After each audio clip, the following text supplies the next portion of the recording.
Bienvenido a una vez más a este espacio. El objetivo de hoy es explicar la teoría de David Ausubel y el aprendizaje significativo, abordando algunos de sus conceptos más importantes. Bien, ¿quién fue David Ausubel? David Ausubel es un psicólogo estadounidense nacido el 25 de octubre de 1918 en Nueva York, ¿sí?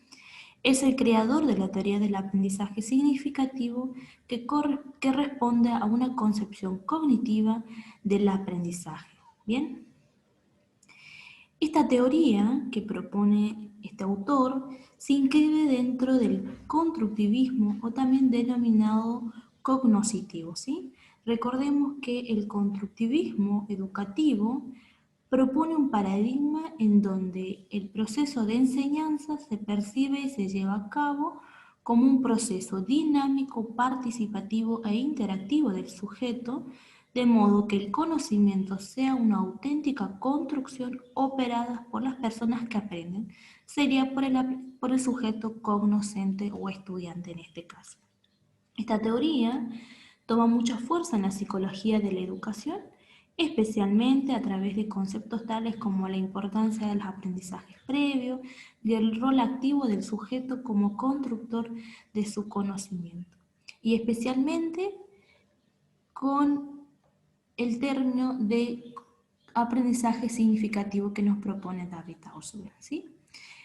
Además, David Ausubel va a proponer una explicación teórica del proceso de aprendizaje según el punto de vista cognoscitivo, pero también va a tener en cuenta factores afectivos, ¿sí? Para él, desde el punto de vista cognoscitivo, la variable más importante que influye en el aprendizaje es aquello que el alumno conoce.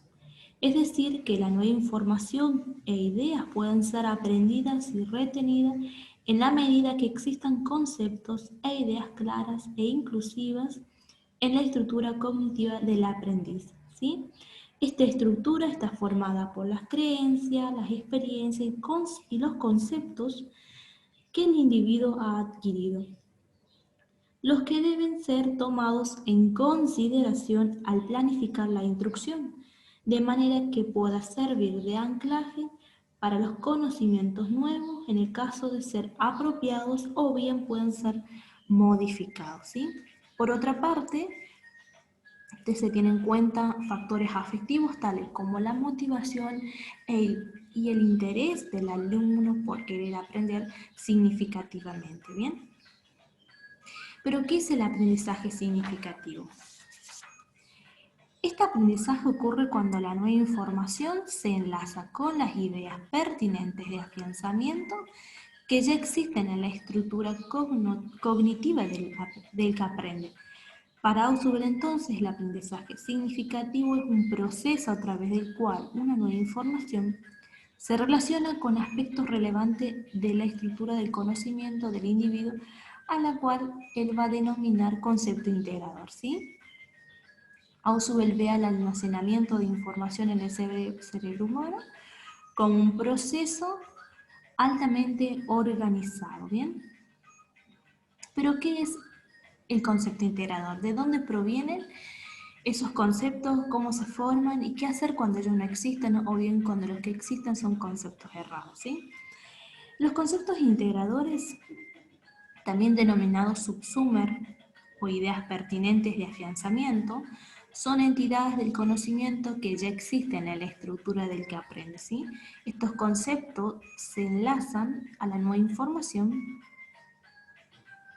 son imprescindibles y son los encargados de integrar, incorporar y hacer que algo forme parte de un todo, ¿bien? Ahora bien, respondiendo a las otras preguntas, ¿de dónde provienen esos conceptos y cómo se forman y qué hacer cuando ellos no existen o bien cuando los que existen son conceptos errados? Bien, las dos primeras preguntas tienen varias respuestas posibles. Una de ellas se basa en el aprendizaje mecánico. Aquí se supone que este aprendizaje siempre es necesario cuando un individuo adquiere información por primera vez en un área del conocimiento completamente nueva o desconocida para él. Esto es que esa información que ha aprendido en un momento este sujeto, este estudiante, al momento de recibir nueva información, el individuo va a empezar a relacionar los conceptos aislados que había aprendido mecánicamente, enriqueciéndolos y desarrollándolos e integrándolos, los cuales servirán de enlace a una nueva información. Entonces, el aprendizaje a posteriori de la información relacionada es significativo, ¿sí? Pero ¿qué pasa cuando estos conceptos existen y son conceptos errados? Cuando los conceptos integradores no existen en la estructura cognitiva del aprendiz, Ausubel sugiere el uso de los puentes cognitivos u organizadores previos como una metodología para manipular deliberadamente dichas estructuras. Ellos deben servir de verdaderos puentes entre lo que el alumno ya conoce y el conocimiento que se va a adquirir, ¿sí? Deben servir de verdaderos puentes, entonces, y estos son materiales introductorios de mayor nivel de abstracción, de generalidad e inclusividad que se presentan antes que el material a ser aprendido, ¿sí? Entonces, hay ciertas condiciones para que el aprendizaje significativo se genere, ¿sí? Por un lado, que el material debe ser potencialmente significativo. ¿Qué quiere decir esto? Que debe tener una significatividad lógica y una significatividad psicológica. La significatividad lógica es la coherencia interna del material didáctico, sería cómo está secuenciado este material didáctico, ¿sí? Por lo general se comienza de lo más general, de lo más básico, hasta lo más específico, ¿sí? Eso quiere decir la significatividad lógica. Bien, y la significatividad psicológica es cuando los contenidos pueden ser comprendidos desde la estructura cognitiva que posee el sujeto. ¿Qué quiere decir esto? Que los contenidos deben ser adecuados al nivel o a las estructuras cognitivas de los estudiantes, ¿sí? Bien, recordemos entonces que es muy importante para que se genere un aprendizaje significativo el intercambio, el trabajo en grupo, las actividades, el ambiente, la reflexión, el papel de ayudante, en este caso del profesor, y sobre todo un estudiante participativo, un estudiante cooperativo, y donde se dé lugar a actividades grupales, ¿sí?